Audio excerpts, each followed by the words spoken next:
He's getting tired of seeing me at the 1% Club and nobody else shows up. So I thought, let's get some more people involved, It's right? pretty brutal out there, that's for sure. It is totally brutal. So I warned Lance on what I was gonna ask, so I have them all right here, but the first one is, what'd you do before real estate? Well, before real estate, I served in the military and then short stint San Diego County Sheriff's Department as a 911 operator. Then I moved out here and didn't want to punch a clock. Right? It's the last thing I want to do. Yeah. So I ended up doing a bunch of marketing for foreclosed houses nationwide. Right. And then that was the auction company, right? Yeah, that was the auction company, and I was probably putting people's feet into probably about 30,000 houses a year, which is, and doing inspections and marketing for them. And then they changed the way they wanted to do stuff. And so they completely took that off their plate. And so then it just like dried up overnight. And I was like, well, I need something. Time to get my real estate license while I'm sitting around and see if I can make that work. So and Cell State, but you've only been with Cell State. Only been with Cell State. The guy I talked to get started was one of your agents here, and I was lucky enough to know him because he gave me the information on the numbers. And then I did the research comparing to other brokerages and found out how much more money you can make here versus other brokerages for the exact same thing you're getting. So to me, it was a no-brainer, and I haven't looked back. Cool. Since. You know, and this is really fun because Lance has been with us 11 plus years now. Yeah. Right. When he joined obviously based on the math.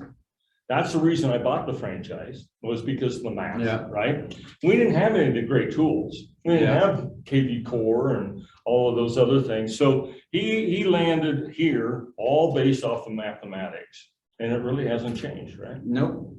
So that's really cool. So, what did I write here? I have to wear glasses to see what they even wrote. When did you actually, okay, so what I started noticing on social media, you really started amping up your marketing. I did. I had you never want to be the used car salesman type and the pushy type in real estate. And I feel like there's a ton of agents out there that are like that. So you have to kind of find subtle ways to let your friends and everybody know that you're a real estate agent without beating it down their throats. To the point that they're annoyed and don't want to work with you. So a few years back, I had a buddy come over and I was like, he's like, oh, I just purchased a house. And I was like, oh, why didn't you use me? He's like, I totally forgot you're a real estate agent. Oh, that and it only has to happen once or twice in your career. And then you start adding up how much money you've lost. So you got to find that healthy balance of not beating it down their throat, but always staying in front of them in a non-annoying way. Just so it's in the back of their mind all the time. And so then there's kind of becomes a brand recognition also. So that whenever they see, you know, a flyer up or a banner or something come across Facebook, something like that, they'll know, they'll be like, they'll associate that, you know, with me without me sitting there grabbing their throats and saying, I'm a real estate agent, use me next time. I love it. So how many of you are friends with Lance on Facebook? Well, the rest of you need to be.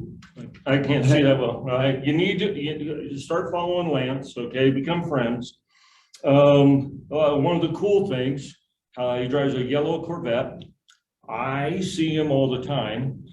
Since I drive a white Mercedes, he probably doesn't notice me from all the hundreds of other white Mercedes, but I see Lance, we're one neighborhood apart. Lance is over in Marshall Lakes, and Kathleen are up in Amber Creek. So we're always kind of going in the same world, right? But that it point blank, it's you. It's a marketing piece by itself. Now you're showing it on Facebook. It's got something on the back window. It just has my logo, Semper Fi logo on the back window. It was nice when I was getting it. I always wanted the vet, but I wanted also something that was flashy enough that everybody looks at it and starts recognizing it in the area as, oh, there's the Corvette. Yeah. The nice thing is being able to write it off on your taxes Mhm. as marketing expense, because you can only write one vehicle off it on real estate. So if Right. you do something like this, where you're taking it to a car show or you're doing setups like that, then you're able to write it off as a marketing expense versus a vehicle expense. Love it. And then my insurance agent has it written as basically a show car, because I take it to some of these events. So my insurance is less than if it was even like a secondary car, personal car. So all in, it's very cheap for the amount of attention that it does bring. And what year is your vet? 07. Oh, I mean, not the newest, but it's just something that gets people's attention, you Right. know? It doesn't have pop-up headlights. Yeah. It's the first year, Yeah. is it the C7 C6. or C6? Okay, because I had the C5 then. Yeah. Because I had an 06, which was the last year of the pop-up. Yep. And boy, that was a fun car to drive. They are fun, Yeah. not gonna lie. Yeah. So then the events, like I've seen you on Facebook with the vet in the pictures, you've got a booth now. Yep. Talk about the booth. Well, let's see, we just got done doing trick or treat at my son's school. So we took the Corvette there, and it's always good to always post your pictures of your booth, and especially me with the car and stuff, in case the IRS comes and like, well, you're not using it for marketing purposes. I'd be like, well, here's my Facebook Here it is. page. Mhm. This is doing, last one was trunk or treat. So we probably had, man, I would say almost 500 to 600 kids, even more. So I would say over 1,000 people went through Wow. the trunk or treat that night.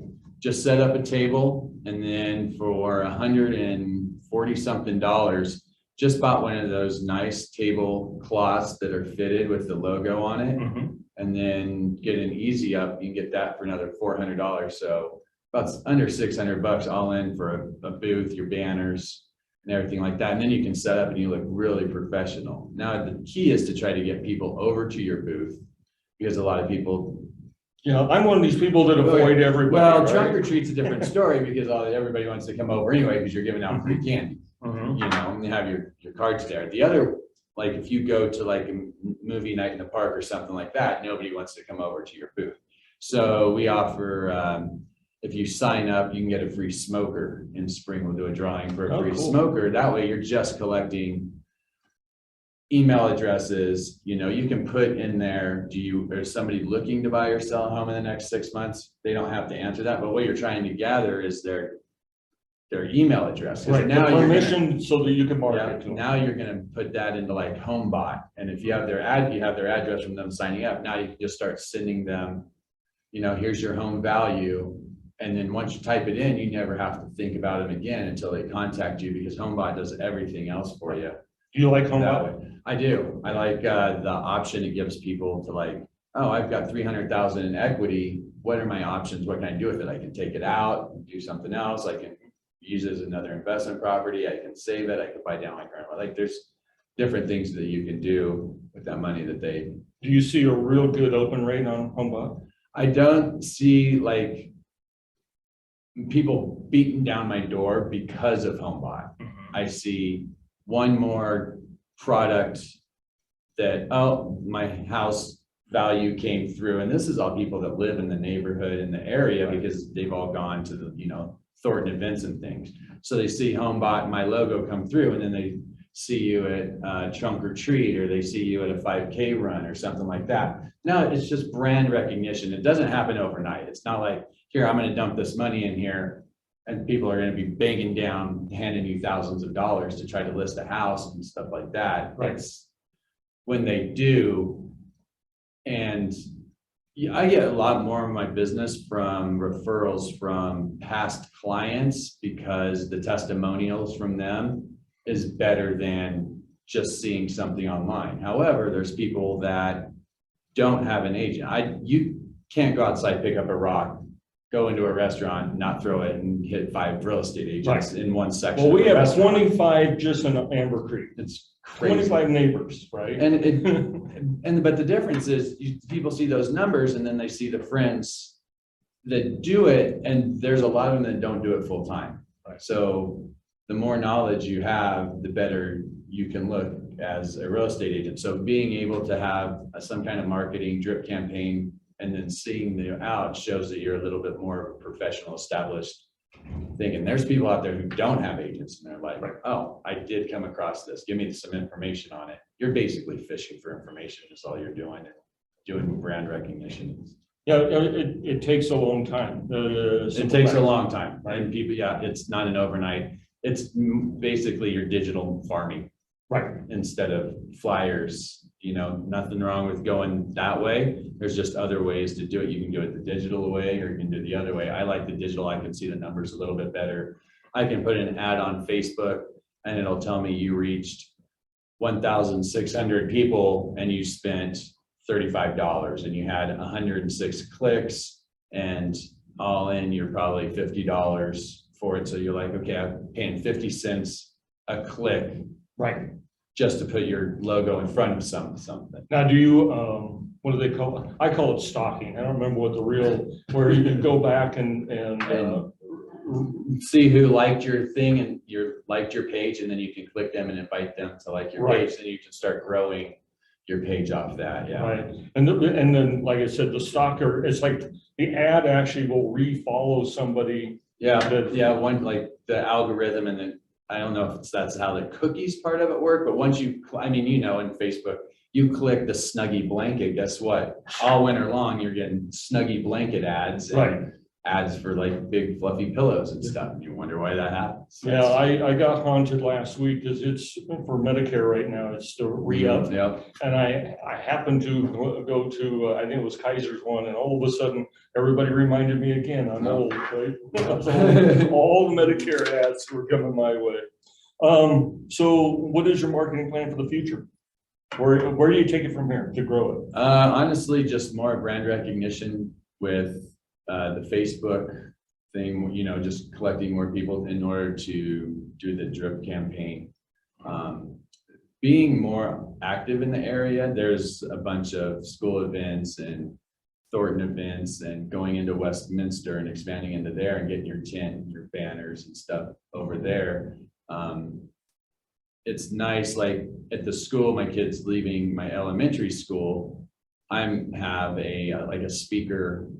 I have a movie in the park kind of business with a huge screen, and I can throw a free movie in the park anytime, anywhere with all the equipment that I have. Nice. So the school came to me and asked me if I'd be willing to do a movie for them. They didn't even need the screen. They just wanted the audio part, basically 2 speakers and a receiver for 2 hours to put up a movie. Mm-hmm. So instead of them paying me, I asked them, they can give you a sheet that's a tax write-off for your business. However, you're not going to make as much doing that. So I asked them for a sponsorship, which gave my logo on like anything the school does PTA and fundraising wise, plus a big banner on the fence, literally for 2 hours of my time. And that is something that costs $750 or $1,000 to be that level of sponsorship. Mm-hmm. But you're able to negotiate when you have like the equipment or something like that, instead of just doing, because that nobody wants to afford that for a banner on a fence. Right. Nobody wants to give that money. So finding a way around it that works for everybody, it doesn't cost them anything, because I already had the banner. They don't have to get the banner made up. It doesn't cost me anything. It's charged my time. Nice. And now I'm in front of a movie night at Westridge for 100+ families. Love it. And then I also go to a lot of concerts. I do a lot of, I don't know if anybody's ever heard of Country Jam or Seven Peaks concert, like big country 4-day festivals. I'll go over there and I'll sponsor a dance contest or a swing contest, and there'll be thousands of people, and I'll have my banner just hanging from the tent over there. And then I give like the sponsor of that $200, and then do like a $50 or $100 prize money. So then this last one we did bags. So I have boards made up, bag boards, Mm-hmm. and then went and they danced all day around it with my banner. And then they had a bags contest, and the winner got $150. And then it used the championship lane was on my board. So you had 100 people standing around just looking.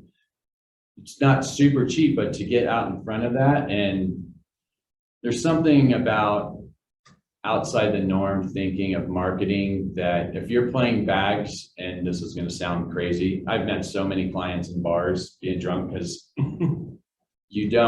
people want to know like what their agent is like normally, not the Right. fake persona that they put off when they meet, trying to blow smoke up somebody's butt, trying to get a listing. They want to actually know what the person's like. Being at an event like that with the bags and you're relaxed and you're able to just have a good conversation with someone, puts so many more clients at ease saying, this is a trustful person, versus, ding dong, hi, I want to be your agent. Here's what I can do for you. I don't, you have to get them in a certain environment, I think, in order to Right. do that. And then, having the marketing stuff in those areas. Next year when I go, they're going to remember that, 2 years down the road, they're gonna be like, I remember that and I need to sell my house. What was that company? Boom. And then you've got that. So What a great plan. there's different ways to go about it. Right, right. Seeing as how I've never been a social kind of guy, that's like, That's my problem. I'm too social. right? I love it. Well, and let's see, what are the results that you are seeing? So you're still saying your SOI is still your strongest suit. Yeah, I do like that. I like the numbers that they give. Being able to track the numbers of how many clicks you get and things like that. Right, love it. Does anybody have a question for Lance?